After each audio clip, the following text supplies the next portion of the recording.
Hello students, मेरा नाम है ज्योति और मेरे यूट्यूब चैनल उद्गम क्लासेस में आप सभी का स्वागत है। स्टूडेंट्स, मेरे लास्ट वीडियो में मैंने सीटी एग्ज़ाम्स की स्कीम के बारे में और साइंस सब्जेक्ट का जो सिलेबस था उसके बारे में डिस्कस किया था। और आज से हम वन बाय वन सीटी एग्ज़ाम्स की क्लासेस, जो साइंस की क्लासेस है वो स्टार्ट करेंगे।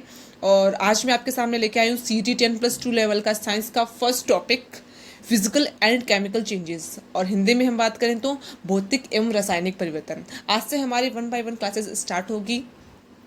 आइए स्टूडेंट्स, स्टार्ट करते हैं। स्टूडेंट्स, पहले इस टॉपिक को स्टार्ट करने से पहले मैं आपके सामने एक एग्जाम्पल के थ्रू कुछ बेसिक बताना चाहूँगी, सो दैट आपको समझ में आए कि इस टॉपिक में हम क्या पढ़ने वाले हैं। हम बात करते हैं केमिकल एंड फिजिकल चेंजेस की। तो स्क्रीन पर आपको एग्जांपल दिख रहे होंगे दो, मैं आपको समझाती हूँ। ठीक है। बिफोर वुड लॉग, हमारे हमारे पास में एक लकड़ी का टुकड़ा है। ड्यूरिंग लॉग गेटिंग बर्न, हमने इसको क्या किया? जलाया। ये जो लकड़ी का टुकड़ा है उसको हमने क्या किया? जलाया।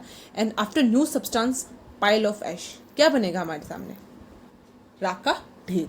ठीक है। जनरली हमारी एवरीडे साइंस के अंदर हम देखते हैं कि घर में भी हम चूल्हे वगैरह में काम करते हैं तो लकड़ी को जलाते हैं तो वो लकड़ी है वो ऐश में कन्वर्ट हो जाती है। ठीक है। तो पहले उसका जो फिजिकल फॉर्मेशन वो था कैसा था? एकदम सॉलिड था। अब वो एक तरह से है तो सॉलिड ही, बट एक चूर्ण बन चुका है, उसका एक तरह से पाउडर बन चुका है। पहले वो एकदम सॉलिड फॉर्म में थी, तो ये फॉर्मेशन उसकी क्या हो गई? चेंज हो चुकी है। ठीक है। अब हम सेकंड एग्जांपल देखते हैं। बिफोर होल लेमन, हमारे घर में, सबके घर में एक नींबू होता है, तो ये फुल जो आपने बोलते हैं ना कंप्लीट लेमन है। ड्यूरिंग लेमन गेटिंग स्लाइड, फिर हमने इस लेमन को क्या कर दिया? स्लाइस में काट दिया नाइफ की हेल्प से। आफ्टर सेम सब्सटेंस, ठीक है, देखो, और बना क्या? Slices of lemon. हमने एक चीज़ देखी, केमिकल चेंजेस है उसमें क्या बन रहा है? अगर कोई भी मतलब हम प्रोसेस करते हैं केमिकल चेंजेस के अंदर तो एक न्यू सब्सटेंस बनता है, जबकि फिजिकल चेंजेस के अंदर कोई भी न्यू सब्सटेंस नहीं बनता है। वो सब्सटेंस सेम रहते हैं, कोई चेंज नहीं आता है। तो यहाँ हमने एक बेसिक चीज़ पकड़ ली फिजिकल चेंज और केमिकल चेंज के बारे में, कि फिजिकल चेंज के अंदर जो भी आपका प्रोडक्ट होता है वो आफ्टर प्रोसेस जो है वो सेम ही रहता है। अगर आप साथ में कोई प्रोसेस करते हो तो वो बाद में भी वही सेम ही रहता है। बट केमिकल चेंजेस में क्या होता है कि आपका जो प्रोडक्ट होता है वो चेंज हो जाता है। आप जो भी प्रोसेस वगैरह करवाते हो तो उससे क्या होता है? वो चेंज हो जाता है। हमारे पास में लकड़ी का टुकड़ा था, बट वो चेंज हो किस में कन्वर्ट हो गया? एक राख का पाउडर बन गया। ठीक है। तो ये बेसिक है जो फिजिकल और केमिकल चेंजेस के बारे में हमें जानने की ज़रूरत है। अब हम इनके बारे में कम्प्लीटली पढ़ेंगे वन बाय वन। फर्स्टली हम अगर बात करते हैं तो फर्स्ट हम बात करते हैं भौतिक परिवर्तन के बारे में, फिजिकल चेंजेस। फिजिकल चेंजेस में बात करते हैं हम, तो पदार्थ में होने वाले वे परिवर्तन जिनके फलस्वरूप पदार्थ की रासायनिक संगठन, ओके, केमिकल जो उसकी प्रॉपर्टीज होती है उसमें कोई बदलाव नहीं होता। ठीक है। और परिवर्तन के बाद किसी प्रकार का नया पदार्थ भी नहीं बनता, कोई भी न्यू पार्टिकल नहीं बनता इसमें। तो दो चीज़ तो आपको समझ में आ गई कि केमिकल प्रॉपर्टीज चेंज नहीं होगी, ठीक है, और ना ही कोई न्यू सब्सटेंस बनेगा। तो ये तो जो फिजिकल जो प्रॉपर्टीज है वो प्रॉपर्टीज होती है फिजिकल चेंजेस की। ठीक है। इसके अलावा भौतिक परिवर्तन सामान्यतः उत्क्रमणीय होते हैं, रिवर्सिबल होते हैं। उत्क्रमणीय क्या होते हैं? मैं आपको एग्जाम्पल के थ्रू समझाती हूँ। सबके घरों में बर्फ़ मिलेगी हमको, बर्फ़ का टुकड़ा। ठीक है। आप लो उसे, ठीक है, थोड़ी देर आप उसको नॉर्मल टेम्परेचर में रखो तो वो बर्फ़ जो है किस में चेंज हो जाएगी? पानी में। बर्फ़ पानी में चेंज हो गई। अब क्या हुआ? क्या इस पदार्थ में मतलब जो बर्फ़ था उस बर्फ़ के किसी रासायनिक संगठन में कुछ बदलाव आया? कोई बदलाव नहीं आया, बस उसकी स्टेट चेंज हो गई। पहले वो सॉलिड था और सॉलिड से वो किस में चेंज हो गया? लिक्विड में। बट केमिकल प्रॉपर्टीज कोई चीज़ नहीं हुई। नेक्स्ट हम देखते हैं परिवर्तन के बाद किसी प्रकार का नया पदार्थ बना क्या? बर्फ से कुछ और बना? नो। बर्फ के अंदर पानी है तो होता है, तो हमें पास में पानी फिर से मिल गया अपन को, तो कोई चेंज नहीं हुआ। ठीक है। अब बात करते हैं उत्क्रमणीय की। तो आप इस पानी को फिर से क्या कर दो? फ्रिज कर दो, अपने फ्रीजर में जमा दो, तो वो पानी फिर से बर्फ में चेंज हो रहा है ना। लेकिन क्या एक राख का जो चूर्ण होता है वो क्या वापस से लकड़ी के टुकड़े में चेंज हो सकता है? नो। तो ये जो प्रॉपर्टी है फिजिकल चेंजेस की इंपॉर्टेंट, कि ये क्या होते हैं? रिवर्सिबल होते हैं। आप इनको रिवर्स भी कर सकते हो, बर्फ को पानी में और पानी को बर्फ में आप चेंज कर सकते हैं। ठीक है। पानी से भी बर्फ जमाया जा सकता है। फिर भाप होती है तो भाप से भी आप वापस से पानी की प्रोसेस जो होती है वो हो सकती है। बारिश जो एक एग्जाम्पल है, ठीक है। इसमें क्या होता है, बर्फ पानी जो होता है वो भापन के ऊपर उठता है और वही वापस लिक्विड फॉर्म में हमारे पास नीचे धरती पर आ जाता है, ठीक है। इसके अलावा क्या है, पदार्थ के, एक सेकेंड,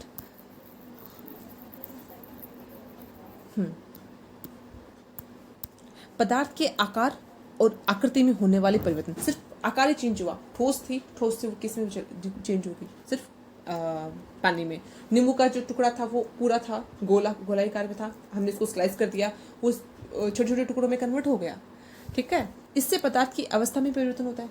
पदार्थ की 3 अवस्था होती है, ठोस, द्रव, गैस, ठीक है। तो वो भी चेंज हो, इसमें वो भी चेंजेस भी हो सकते हैं, ठीक है। अब हम इसके कुछ एग्जाम्पल पढ़ेंगे। आपको एग्जाम में मेन जो चीज़ है वो ध्यान रखनी, एग्जाम्पल को आपको डिस्टिंग्विश रखना है, अलग अलग रखना है कि केमिकल चेंजेस के एग्जाम्पल ये है और फिजिकल चेंजेस के एग्जाम्पल ये है। आपको वहाँ पे कन्फ्यूजन हो सकता है, कुछ कन्फ्यूजन्स वाले क्वेश्चंस है वो मैं आपको बताऊंगी, जिससे हमें एग्जाम के अंदर जब ऑप्शंस आते हैं हमारे पास में फिजिकल चेंजेस और केमिकल चेंजेस के, तो हम कुछ अपना खुद का दिमाग लगाना स्टार्ट करते हैं, ठीक है। बट यहाँ हम आपको कुछ 2-3 एग्जाम्पल बताऊंगी सो दैट कि आपकी कुछ प्रॉब्लम ना हो और आप एग्जाम उस क्वेश्चन को सही कर पाए, ठीक है। हम बात करते हैं फर्स्ट एग्जाम्पल की, धातु की छड़ को गर्म करना। सभी के घर के अंदर चिमटे होते हैं, ठीक है। आप उसको रोटी सेकते हैं सभी हम, ठीक है। थोड़ी देर के लिए चिमटे को यूज़ करते हैं, वो गर्म हो जाता है, ठीक है। काम कंप्लीट हुआ, चिमटे को अलग रखा अपन ने, तो वो चिमटा क्या हो गया, ठंडा हो गया। क्या कुछ चेंज हुआ? कोई चेंज नहीं हुआ, बस वो पहले गर्म था, ठंडा हो गया। That is called physical change, ये आपका भौतिक परिवर्तन है। इसके अलावा जो पदार्थ की अवस्था में होने वाले परिवर्तन, गलन, बर्फ का गलना, हिमन, वाष्पीकरण, संघनन की क्रिया, बारिश जो है वो संघनन की क्रिया के द्वारा ही तो होती है, ठीक है। उद्रपातन, ठीक है। उद्रपातन की हम बात करते हैं, एक सेकेंड। तो उद्रपातन क्या होता है, आपने कोई, हमने कंटेनर है, उस कंटेनर में हमने क्या लिया, कपूर, ठीक है। हमेशा क्या होता है, पदार्थ की 3 स्टेज होती है ना, ठीक है। ठोस, द्रव और gas, solid, liquid and gas. पदार्थ पहले ठोस से द्रव में चेंज होता है, फिर द्रव से किस में चेंज होता है, थोड़े टाइम बाद में गैस में, अपने आप गैस में चेंज हो जाता है। बर्फ़ को आप रखो, बर्फ़ ठोस होती है, ठीक है। उसको आपने थोड़ी देर नॉर्मल टेम्परेचर रखा, वो किस में चेंज हो गया, लिक्विड में चेंज हो गया, ठीक है। फिर जैसे जैसे गर्मी बढ़ेगी या फिर टेम्परेचर और बढ़ता रहेगा तो वो किस में चेंज हो जाएगी, गैस में, ठीक है। बट कपूर के साथ में ऐसा नहीं होता, कपूर अपने आप में ठोस है, ठीक है। ठोस है तो ये लिक्विड में चेंज ना होकर सीधे ही गैस में चेंज हो जाता है। बात समझ में आई? कपूर जो है उसको आप गर्म करोगे तो वो लिक्विड में चेंज होने के बजाय सीधे किस में चेंज हो जाएगा, वाष्प में चेंज हो जाएगा, ठीक है। उड़ जाएगा, मतलब सॉरी, कपूर जो है उड़ जाएगा। ये जो प्रक्रिया है उसको हम बोलते हैं सब्लिमेशन, उदरपातन। कपूर का गर्म करने पर सीधे ही भाप बन के उड़ जाना, दैट इज कॉल्ड सब्लिमेशन, उदरपातन की क्रिया, ठीक है। चलो हम आगे बात करते हैं, नेक्स्ट एग्जांपल पे जाते हैं। धातु की छड़ या पदार्थ में उत्पन्न विकृति, ठीक है। जैसे आपकी कोई छड़ होती है, धातु की छड़ होती है, वो टेढ़ी हो जाती है, तार होता है वो मुड़ जाता है, आप उसको सीधा भी तो कर सकते हैं, ठीक है। That is called physical change, उसकी भौतिक अवस्था है उसी में चेंज हुआ है, ठीक है। अगर वो सीधी थी तो हमने उसको गोलाई में चेंज कर दिया, उसको स्क्वायर में चेंज कर दिया, ठीक है। तो हम इस तरह से भी मतलब किसी पदार्थ की अवस्था में चेंज कर सकते हैं। जल में लवण और शर्करा का घुलना, पानी में आप नमक घोलते हो, ठीक है, शक्कर घोलते हो, तो ये भी भौतिक परिवर्तन का उदाहरण है। नेक्स्ट एग्जांपल, शरबत या चाशनी का बनना, ये भी भौतिक परिवर्तन का उदाहरण है। मोम का पिघलना, that is most important, star लगा लीजिए स्टूडेंट्स, ये बहुत इंपॉर्टेंट एग्जाम्पल है। क्यों है, रीज़न है, बताती हूँ मैं आपको, ठीक है। 2 एग्जाम्पल होते हैं हमारे पास में, एक तो है मोम का पिघलना, ठीक है, और एक है मोम का जलना, मोमबत्ती का जलना, मोमबत्ती का पिघलना, मोमबत्ती का जलना, ये 2 एग्जाम्पल है। ये ही क्वेश्चन मैं आपको बताने की कोशिश कर रही थी कि एग्जाम के अंदर ये जो क्वेश्चन है, मतलब एग्जाम्पल है, वो हमें बहुत मतलब कंफ्यूज कर देता है कि हम इसमें भौतिक परिवर्तन करें या किस में भौतिक परिवर्तन करें, किस में हम रासायनिक परिवर्तन करें, ठीक है। तो यहाँ हमको एक चीज़ देखनी है कि मोम का पिघलना, तो मोम का पिघलने से क्या होता है, कोई चेंज नहीं होता है, उसके केमिकल प्रॉपर्टीज में कुछ चेंज नहीं होता है, ठीक है। लेकिन मोम का जलना ये एक रासायनिक परिवर्तन है, ठीक है। मोमबत्ती का जलना, क्योंकि मोमबत्ती जलने के बाद में क्या हो जाती है, फिनिश हो जाती है, आप उससे फिर से मोम नहीं बना सकते। लेकिन अगर नॉर्मली मोम पिघल जाती है तो आप उससे फिर से मोम मतलब वो मोम की फॉर्मेशन में ही रहता है, बस उसकी स्टेट चेंज हो गई, पहले वो सॉलिड थी फिर वो लिक्विड में चेंज हो गई। तो मोमबत्ती का पिघलना है, that is physical change. But मोमबत्ती का जलना, बर्निंग ऑफ कैंडल इंग्लिश में बात करें, दैट इज केमिकल चेंजेस। ठीक है, तो ये जो एग्जाम्पल है ये आपको थोड़ा ध्यान रखना है, इम्पॉर्टेंट है, क्योंकि एग्ज़ाम में ये मतलब क्वेश्चंस पूछे जाते हैं और कन्फ्यूज़न वाले जो होते हैं उसमें ज़्यादा चांसेस रहते हैं हमारे कि हमारा वो गलत हो जाता है। तो ये आप क्वेश्चन थोड़ा ध्यान में रखें कि मोमबत्ती का पिघलना भौतिक परिवर्तन, मोमबत्ती का जलना रासायनिक परिवर्तन। ठीक है, आइए हम आगे बात करते हैं, कुछ एग्जाम्पल्स देखते हैं हमारे फिजिकल चेंजेस के।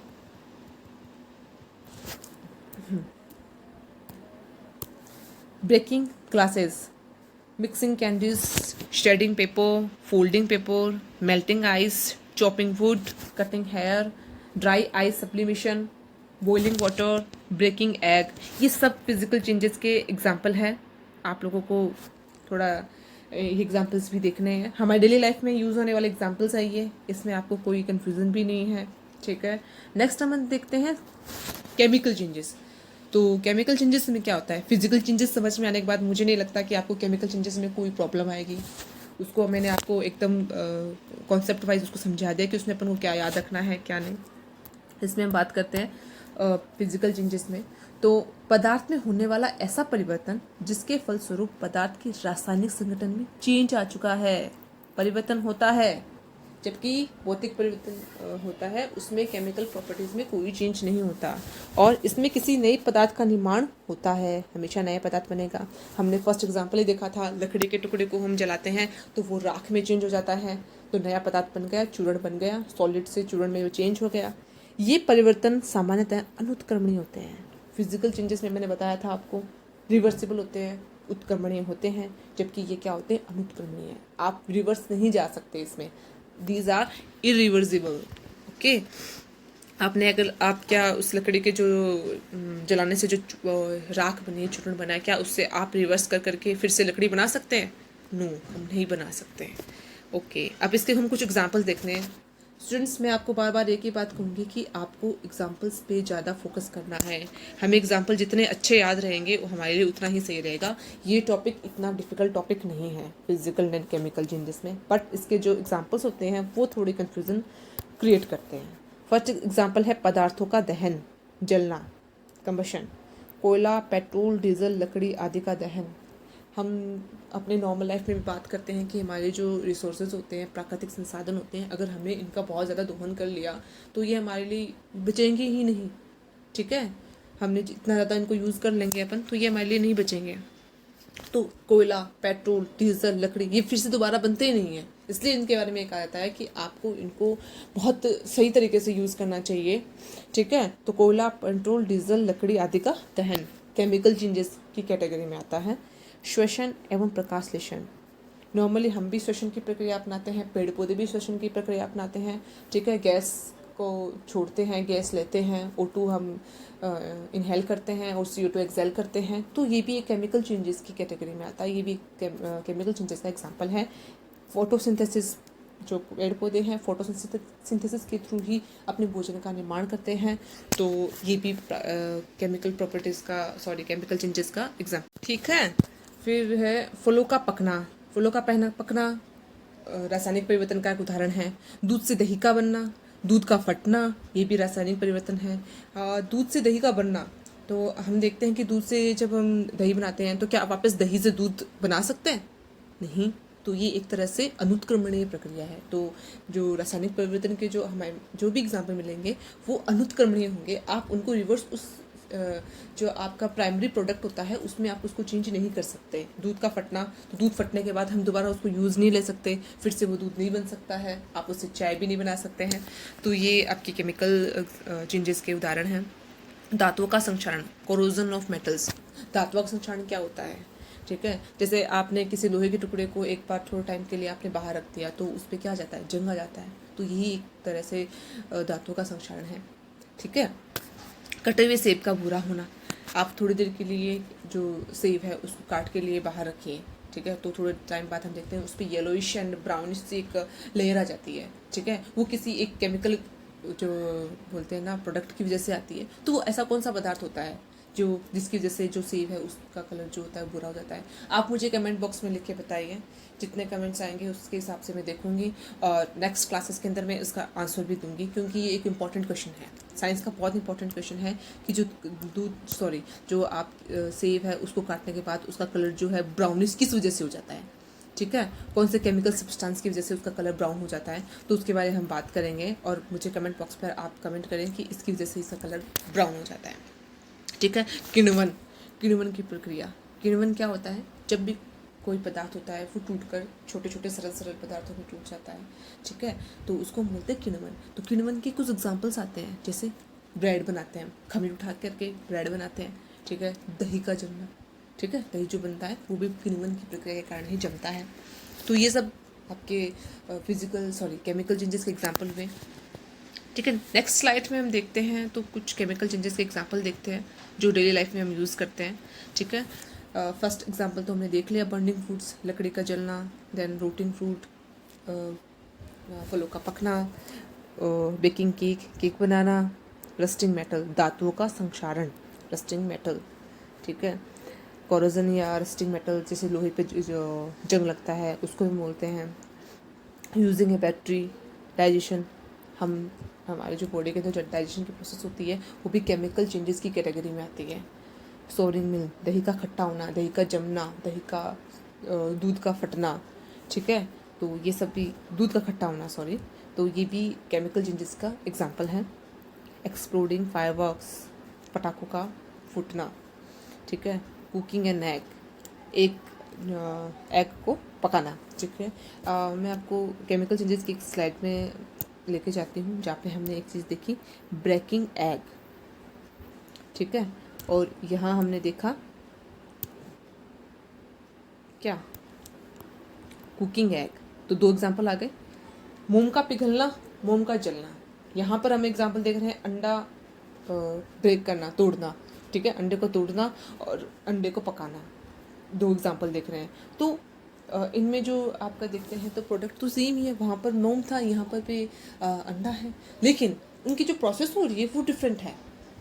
तो ये दो एग्जांपल है वो आपको थोड़े से खास कर से थोड़े से अच्छे से ध्यान रखना है कि अंडे का फूटना वो केमिकल चेंजेस नहीं है, दैट इज़ फिजिकल चेंजेस, वो फिजिकल चेंजेस की कैटेगरी में आता है। और कुकिंग एन एग, अंडे को पकाना, ये केमिकल चेंजेस की कैटेगरी में आता है और केमिकल चेंजेस का एग्जांपल है। ये एग्जांपल आपको स्टार करने हैं अपनी नोटबुक के अंदर, जिसमें आप नोट्स वगैरह बनाते हो उसमें स्टार लगा कर इसको नोट करना है। लास्ट है फोटोसिंथेसिस, ये हमने आपको समझाया, पौधे जो है फोटोसिंथेसिस के थ्रू ही अपना भोजन बनाते हैं, ठीक है। तो स्टूडेंट्स ये था physical changes and chemical changes, उसका बेसिक कॉन्सेप्ट्स, उसके एग्जांपल, ठीक है। और मैंने आपसे आज एक होमवर्क दिया है, एक क्वेश्चन भी पूछा है, उसके मैं आंसर का आप सब लोगों उसका वेट करूँगी, ठीक है। तो ये जो टॉपिक है आज हमारा यहीं कंप्लीट होता है। मेरी first class physical and chemical changes की जो क्लासेस है वो यहीं कंप्लीट होती है। मैं अब नेक्स्ट क्लासेस के अंदर नेक्स्ट टॉपिक के साथ में आपके सामने प्रेजेंट होती हूँ। तब तक के लिए आप अपने अच्छे से तैयारी कीजिए एग्ज़ाम की, और बाकी सब्जेक्ट्स है आपके उनकी तरफ भी थोड़ा फोकस करें, ठीक है। ओके स्टूडेंट्स, नेक्स्ट क्लास में मिलते हैं। जय हिंद, जय भारत।